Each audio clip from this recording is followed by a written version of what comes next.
Mass defect पे कितने तरीके के क्वेश्चन बन सकते हैं, एनर्जी रिलीज पे कितने तरीके के क्वेश्चन बन सकते हैं, इक्वेशन पे और जो आपकी इक्वेशन होती है उस पर कैसे क्वेश्चन बन सकते हैं, सबकी शीट ऑलरेडी बनी हुई है, बस आपको देनी है, आपको लगानी है। क्लियर? आइए बेटा क्वेश्चन ये है, पर क्वेश्चन से पहले बगल में कुछ फॉर्मूला लिख लो बेटा। पहले एक नोट डालते हैं, मास डिफेक्ट क्या बोला, लास्ट क्लास में पढ़ा था mass defect, I mean to say last class में मास डिफेक्ट की बात करें, फॉर्मूला होता है ZMP प्लस में A माइनस Z बड़े MN, मास उसके अंदर बड़ा बनाना है, मास ऑफ न्यूक्लियस। ये जो मास ऑफ न्यूक्लियस है, ये mass of neutron, mass of proton, atomic number, number of neutron, number of neutrons, यानी A में से Z को माइनस करेंगे, नंबर ऑफ न्यूट्रॉन आते हैं। इसके अंदर बाइंडिंग एनर्जी क्या बोला, बाइंडिंग एनर्जी। बाइंडिंग एनर्जी की बात करें तो डेल्टा M जो मास डिफेक्ट आया था उसे c² से मल्टीप्लाई कर दो। ये जो है मास AMU क्या बोला, AMU में आएगा हमारा, किसमें आएगा, AMU। और जो एनर्जी है ये मेगा इलेक्ट्रॉन वोल्ट्स। अब AMU से मेगा इलेक्ट्रॉन वोल्ट लेके आना है तो कुछ मत करना, 931 मेगा इलेक्ट्रॉन वोल्ट और डिवाइड बाय c², इसका इस्तेमाल करेंगे, मल्टीप्लाई कर देंगे। पर अगर क्वेश्चन में दिया है उनके हिसाब से करेंगे फिर, हाँ ना बोलिए। तो ये बिल्कुल बेसिक। इसके बाद में एक है बड़े बाइंडिंग एनर्जी पर न्यूक्लियन, क्या बोला, बाइंडिंग एनर्जी पर न्यूक्लियन। बड़े जो भी बाइंडिंग एनर्जी आएगी उसको आप मास नंबर से डिवाइड दे दोगे, क्या, मास नंबर, इसको बाइंडिंग एनर्जी पर न्यूक्लियन। 1 बड़े 2 और ये तीनों पॉइंट आने चाहिए। क्लियर? तो एक न्यूमेरिकल है, मान लीजिए कैल्शियम की बात करें, atomic number 20, mass number 40 and the mass of the nucleus. कभी भी ऐसा लिखा हुआ उसके सामने जो भी नंबर लिखा होगा समझ जाना mass of nucleus, mass of nucleus. But mass of neutron and mass of proton ये हमेशा गिवन होगा, कभी भी याद नहीं करना। 1.008 यहाँ पे 665 AMU, हाँ ना बोल भैया। बड़े 1.007 यहाँ पे 825 AMU, और ये दे रखा है 39.9 बटे 62589 AMU। ये सारी वैल्यू दे रखी है, किसमें दे रखी है, AMU AMU AMU, सारी वैल्यू AMU में है। और ये क्या है, मास ऑफ न्यूक्लियस, ये mass of neutron, mass of proton. Atomic number कितना है 20, मास नंबर कितना है बड़े 40, सब कुछ गिवन है। Number of neutron A minus Z निकालना क्या है, क्वेश्चन ये है पहला। बड़े मास डिफेक्ट निकाल के दिखाओ, बड़े दूसरा ये बाइंडिंग एनर्जी निकाल के दिखाओ, और तीसरा ये बड़े बाइंडिंग एनर्जी पर न्यूक्लियन निकाल के दिखाओ, यानी डिवाइड बाय A, ये चीज निकालनी है। पहले क्या है, मास डिफेक्ट क्या है, इसे मिटा दो, एक बार स्क्रीनशॉट लेना है, लपेटना है, लपेट लो, उसके अंदर निकालते हैं सारी चीज। तो आगे फील लें, बड़े 3 चीज की कैलकुलेशन करनी है और बेहद इजी है, आपको कुछ नहीं करना, बस फॉर्मूला याद कर लेने हैं, इतना कर लोगे और सब कुछ उन्होंने खुद कर दिया है, सब कुछ दिया हुआ है, बस डालना तुम्हें, उसके अंदर कैलकुलेशन करनी है। क्या करनी है, अप्रोक्सीमेट वैल्यू मत करना, पूरा सॉल्व करना है, हाँ ना बोल भैया। आओ सबसे पहले क्या निकालेंगे, बड़े डेल्टा M, क्या बोला, डेल्टा M यानी मास डिफेक्ट, डेल्टा M यानी मास डिफेक्ट। कैलकुलेशन घर जाके कर लोगे।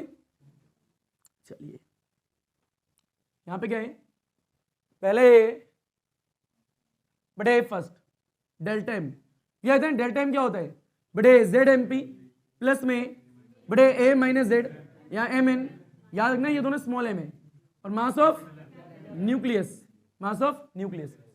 ये Z कितना है, बड़े 20 है तो डाल दिया 20।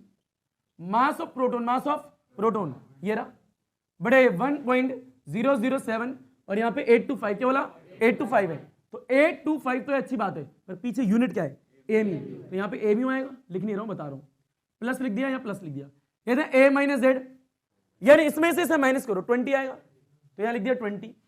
और ये था mass of neutron, mass of neutron ये रहा, ये कितना है, बड़ा इंटू में 1.008, यहाँ पे 625, क्या है, नॉट 625, 665, क्या है 665, इसके पीछे भी AMU है, तो ये भी आ गया AMU। अभी आता है लास्ट वाला, मास ऑफ न्यूक्लियस, बेटा बोर्ड में आ रहा है, नहीं आ रहा, ये आ रहा है, चलो ठीक है।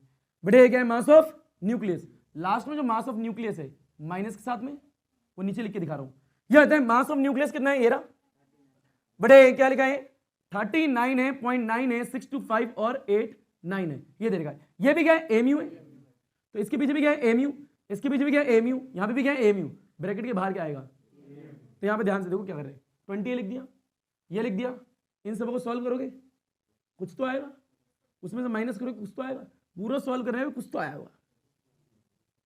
और पीछे क्या आएगा, AMU, या एक है बेटा ये आया आपका मास डिफेक्ट यानी डेल्टा एम, ये डेल्टा एम आ गया। क्लियर? बात ये है अगला क्या निकालें बेटे, मास तो हो गया, एमयू में आ गया, अगला निकालें बाइंडिंग एनर्जी। और बाइंडिंग एनर्जी का फॉर्मूला हमने देखा है, ये बाइंडिंग एनर्जी की अगर बात करें क्या होता है, डेल्टा एम इंटू में सी स्क्वायर। डेल्टा एम क्या है, कुछ, बेटा कुछ के साथ में पीछे भी बहुत कुछ आया है बेटा, एमयू क्या है, AMU, और पीछे क्या है, सी स्क्वायर। अब ये AMU है, ये एनर्जी है, तो एनर्जी एमयू में नहीं होगी, एनर्जी किस में होगी, मेगा इलेक्ट्रॉन वोल्ट में। तो AMU से मेगा इलेक्ट्रॉन वोल्ट में आना है तो क्या करोगे, कुछ तो है लिखे रहने दोगे, यहाँ पे 931 divide by c square mega electron volt, और पीछे क्या है, सी स्क्वायर, इससे ये कैंसिल। तो जब इस नंबर को जो कुछ आंकड़ा आया होगा यहां से उससे मल्टीप्लाई करोगे क्या आएगा, बहुत कुछ, क्या आएगा, बहुत कुछ, और आंसर पीछे क्या आएगा, यूनिट मेगा इलेक्ट्रॉन वोल्ट। तो एनर्जी बताओ किस में आई है, मेगा इलेक्ट्रॉन वोल्ट में। अब मास में तो नहीं है ना, एमयू में तो नहीं है। और तीसरा क्या है, तीसरा ये निकाल लो बड़े, तीसरा है बाइंडिंग एनर्जी पर न्यूक्लियन। तो ये क्या है, बाइंडिंग एनर्जी पर न्यूक्लियन, यानी जो बाइंडिंग एनर्जी आई वो ये रही। तो ये क्या है, बहुत कुछ बड़े, बहुत कुछ डिवाइड बाय मास नंबर 40। तो ये आ गई binding energy per nucleon, binding energy, mass defect. इस क्वेश्चन में 3 चीज सिखा दी है, मास डिफेक्ट निकालना सिखाए, बाइंडिंग एनर्जी निकालना सिखाइए, बाइंडिंग एनर्जी पर न्यूक्लियन निकालना सिखाए। हाँ ना बोल भैया। अच्छा एक बात, दूसरी बात, एक होमवर्क भी ले लो घर के। होमवर्क ये मान लीजिए कार्बन की बात करें बड़े 612, यहाँ पे 12 लिख दिया, लिख दिया 12 AMU, ये लिखा है mass of nucleus and the mass of neutron and mass of proton, बिल्कुल सेम जो वहां लिखे 1.008, यहाँ पे क्या आएगा 665 AMU एंड द 1.007 यहाँ पे 825 ये AMU, ये भी आ गया। निकालनी वही 3 चीज सेम है बड़े, पहला क्या है, डेल्टा एम निकालो, दूसरा क्या है बड़े, बाइंडिंग एनर्जी निकालो, और तीसरा क्या है बड़े, तीसरा है बाइंडिंग एनर्जी पर न्यूक्लियन निकालो। ये घर से करना, याद कुछ भी नहीं करना है, ये सब कुछ हमेशा क्या होगा, गिवन। ये सब कुछ क्या हुआ, गिवन हो, कोई वैल्यू याद नहीं करनी है, हमेशा गिवन आएगी। बस एलिमेंट के सामने जो भी लिखा होगा मास ऑफ न्यूक्लियस, इतना याद रखना। आगे क्वेश्चन है, तो इसी के साथ से अल्हम्दुलिल्लाह, अल्लाह हाफिज, थैंक यू, शुक्रान, धन्यवाद बच्चों।